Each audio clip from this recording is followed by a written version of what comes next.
Nigel Farage, the new leader of Reform. Let's just quickly go through a couple of important polls before we get to Sir John Curtice, who's ready to tell us whether Nigel Farage is a media phenomenon or a political force, which is my question for you this hour. 0345 6060 973. The one that has really pleased Nigel Farage and put an extra spring in those step of his brogues as he strides around in his cavalry twills is the YouGov one on last Thursday, which put him 1 point ahead of the Tories, i.e. the famous crossover moment. There have been other polls that put him still 4 to 5 points behind. The Salvation poll, which has also been, I think it's in today's Sunday Times, but John Curtice will correct me if I'm wrong, puts Labour on 456 seats, with the Tories plunging to as low as 72, i.e. only 10 times as many as the projected seat tally for Reform, which is 7, the Lib Dems on 56. So Reform is taking votes from both parties, which to my mind means cannot be ignored. John Curtice is shaking his head. This is what I want to talk to you about. Nigel Farage, he's kind of stolen the thunder of this election already. The two leaders are looking slightly sort of chastened and sullen. I mean, Keir is nailed on. Rishi is having to tell interviewees that, yes, he's going to carry on being an MP, and no, his daughters are not enrolled in schools in the West Coast. But Nigel, the action is with Nigel. And my question to you is why? Is he a chimera when it comes to politics, or is he a real player? What do you think? Is this election really all about Nigel Farage? And if so, why? 0345 6060 973. You can text 84850. You can tweet at LBC, and you can send all those little WhatsApps to John, Sir John. It's lovely to have you on. You're Professor of Politics at the University of Strathclyde. You are the omniscient guru when it comes to all these matters. Can you just... Good afternoon to Rachel. Very nice to see you, hear you. You've written about Reform and how he's eating into Labour and Tories and also benefiting Lib Dems. Can you explain what you think's going on? Hang on. Let's get this straight, right? Yes, please. So, that's why you're here. Reform support is coming overwhelmingly from those who voted Conservative in 2019, and almost undoubtedly overwhelmingly those who would otherwise have been voting Conservative, not switching to Labour.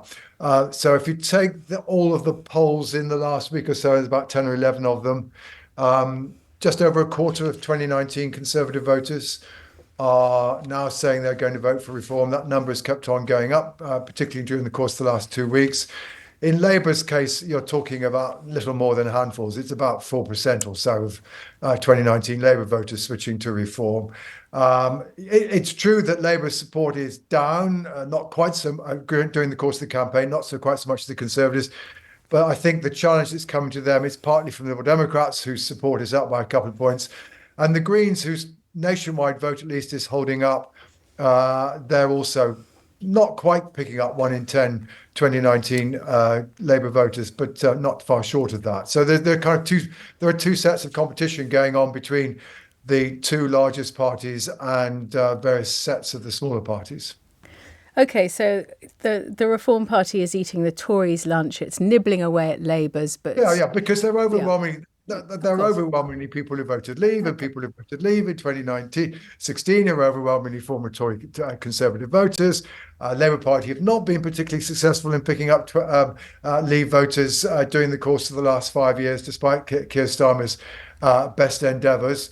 And Reform matters. I mean, not so much for what they're going to get. It's just the damage they're doing to the Conservatives. I mean, to get to base camp of being able to narrow Labour's substantial lead of 20 points that was in place when Mr. Sunak decided to call this election, they needed to squeeze the Reform vote. Now, even before Mr. Farage came onto the scene, the vote for Reform was remaining steady on average at 11%. I suspect one of the reasons why he decided to intervene, he looked to see, and actually, unlike the support for the Brexit Party in 2019, the support for Reform is not being squeezed. And since he's intervened, support for Reform is up by between 4 and 5 points. So it's now running at around 16%. Now, the problem for the Conservatives is it's two or threefold. One is that the voters who are switching to reform are overwhelmingly people who voted Conservative in 2019. Two, the level of support for reform, because it's primarily amongst Leave voters, is higher in constituencies that the Conservatives are trying to defend. And three, and this is the crucial bit, remember that Nigel Farage stood his candidates down in Conservative held constituencies in 2019. So any gain that reform make in most Conservative held constituencies is a plus on zero, and therefore will particularly be marked in those constituencies. And if you want to understand why somebody like Salvation could say the Tories might be as low as 70, though they did say that also a couple of weeks ago, what you have to realise is that the evidence of all of these mega polls, and also the evidence of the local elections at the beginning of last May, is that support for the Conservative Party is falling more heavily in places where they were previously strongest, which inevitably means, if that pattern prevails, that they will lose more seats than we would expect if their support was just simply down 25 points everywhere, though in truth, it's now impossible for it to be down 25 points everywhere, because there are about just under 100 constituencies where they didn't have 25% of the vote in 2019 to lose. So, and if you start losing votes more heavily in places where you're previously strongest, then inevitably the scale of any defeat that you are suffering is going to be exaggerated. And what's the difference between now and the time when the Brexit Party won its one seat, which was also in Clacton, which Nigel Farage is contesting? You mean UKIP back in 2015? Sorry, I meant UKIP in 2015. Yeah, well, can you just set out for us how dangerous a political force is reform? Is it only it's sort of strong in the sense of how much damage can it do to the Tory party as it loses to Labour in this election? Yeah, I mean, if it has only 7 seats, can we sort of fast forward to July the 5th? How powerful of a political force is reform then? Not necessarily particularly powerful, though at least it will have a voice inside the House of Commons, a voice inside the House of Commons that therefore will ensure that it gets rather more airtime than it's had in the last 5 years.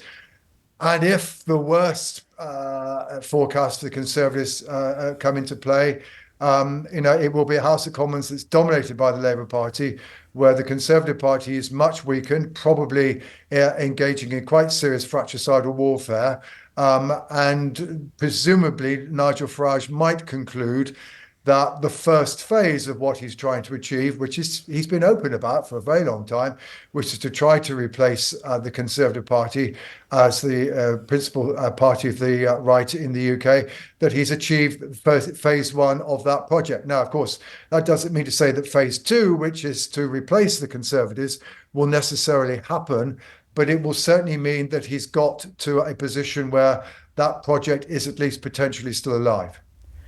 In terms of Nigel Farage's commitment, I mean, he came back, but however long ago it was, saying, "I've changed my mind." He flip-flops. He steps down, he steps up, he steps down, he steps up. Is he really a future leader? Well, it depends on what you're looking for in a leader. If you're looking for somebody who can communicate with at least a section of the public, who has charisma, has an ability to speak in a way that people understand and follow, i.e. all qualities that largely both Rishi Sunak and Sir Keir Starmer and Sir Ed Davey largely lack, then Nigel Farage clearly does that. He's a very effective communicator. Whether or not he is willing to do the spade work that's required to really develop a serious public policy platform, well, I suspect he will be somebody who will be relying on others to do that. And we've seen already some disagreement between him and some of those who've been carrying the flag for reform during the course of the last 3 years about some of the things that he has said. And whether or not he can set up a strategic vision that will widen reform support beyond essentially older socially conservative voters who basically feel that Brexit has not been implemented properly, and it can spread its support more broadly within those who might regard as the centre right of the UK. I mean, I don't think those are quite two potentially serious challenges for him, but along the way, at least, he's certainly causing the Conservative Party considerable difficulty. And when he has to set out his manifesto, I mean, the powerful message of 2019, which delivered the Tory majority of 80, was get Brexit done. Brexit has been done, so he hasn't got that. He can't say hasn't been done properly. That's not going to sweep him into power.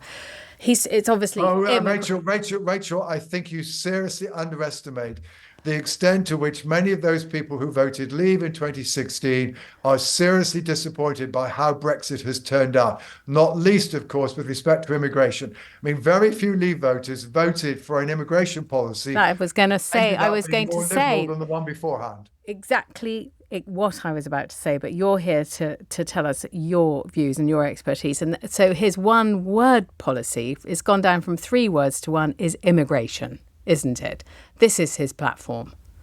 Yeah, that is the central platform that's enabling him to gain the airtime, gain purchase, and be able to reach into a public. Now, it has to be said, if you start digging into some of the data, the people who are switching to reform are not just concerned about immigration.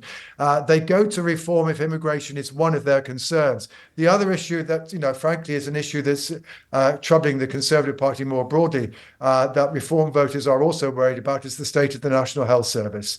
My own view is that the Conservative Party, in focusing on tax cuts rather than the public services, has failed to understand the public mood in the post-pandemic environment. Yes, of course, people don't want to pay more taxes.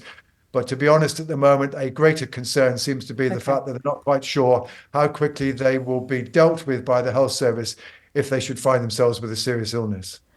And Sir John, just lastly, before I let you go, if you had to tell the listeners whether you, in your considered opinion, thinks Nigel Farage is a political phenomenon and a force to be reckoned with, or more a media obsession, what would you say? Well, he's a force to be reckoned with, not least because he's very effective on the media. These things are not necessarily opposites. I guess it implies in your question is that, is it a puff of smoke that will disappear as rapidly as it arose? Well, I hate to remind you, Rachel, but probably if we are trying to identify who has been the most influential politician in 21st century British politics, the answer to that question is Nigel Farage. But for Nigel Farage, we would still be inside the European Union.